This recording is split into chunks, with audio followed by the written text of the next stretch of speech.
Okay, very interesting tong question ni Ma'am Marilyn Estore Jimenez. Sabi niya, Doc, tanong ko lang, Doc, kung nakagat po ng aso tapos pinasupsop po yung dugo, safe na po ba yun? O, safe po na ba yun? Thank you po. Salamat din po sa inyong tanong, Ma'am Marilyn Estones Jimenez. Alam niyo, pagka yung ginagawa nga ng iba yan, pag kinagat daw ng aso yung sugat, tapos sisip-sipin, parang ahas, ginagawa yan kapag kinagat ng ahas, may mga gumagawa niyan, pero it's very dangerous, hindi po ginagawa talaga yon.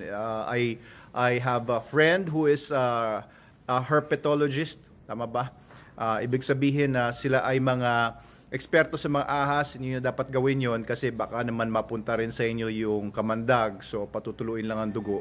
Pero specifically for dogs, yung rabies po kasi ay hindi parang kamandag yan. Ang rabies ay virus. Ibig sabihin, gumagalaw yan, buhay po yan, at saka kumakalat po yan, at nagmumultiply, nagre-replicate.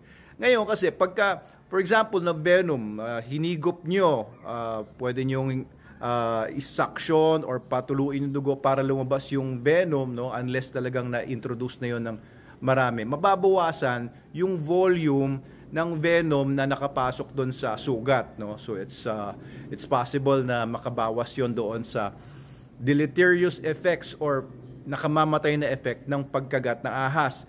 Pero sa rabies po, alam niyo kung gaano kalit ang rabies, kasi lang yan, microscopic po yan, hindi po nakikita ng mata yan. Kailangan niyo po ng matinding mga mikroskopo o microscopes para po makita yung rabies virus. Ngayon, pagka nakagat po ng aso yung sugat o may sugat yung kagat ng aso, sinipsip ninyo, sigurado ba kayo yung pagsipsip nyo ay ganong katindi, ganong kagaling na pat bawat isang rabies virus doon ay makukuha ng paghigop ninyo? Ay, ang galing nyo naman humigop.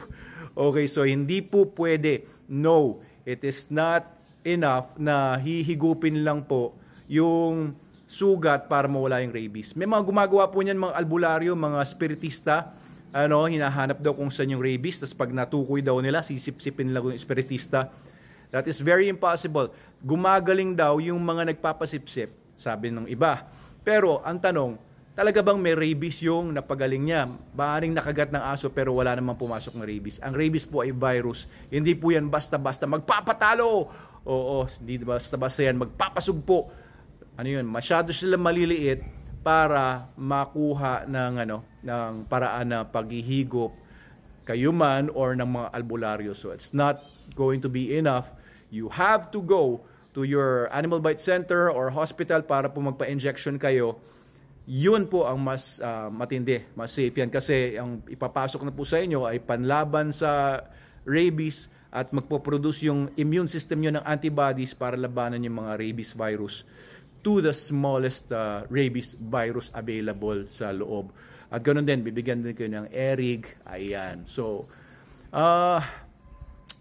human doctors or human medicine, or kahit veterinary medicine, is not perfect, but it is safer and it's much more intelligent kesa sa mga haka-haka. Okay, so thank you sa magandang tanong po ninyo, Ma'am Marilyn Estorel, tama ba? Jimenez. Sorry po kung na-mispronounce ko or nasabi ko na mali yung apelido nyo. Yun lang po, Dr. Abel Manalo po ito. Veterinaryo po ako, by the way. If you need any other human medical advice tungkol sa nakagat ng aso na tao, ay pumunta po kayo sa human doctor po ninyo for the best advice.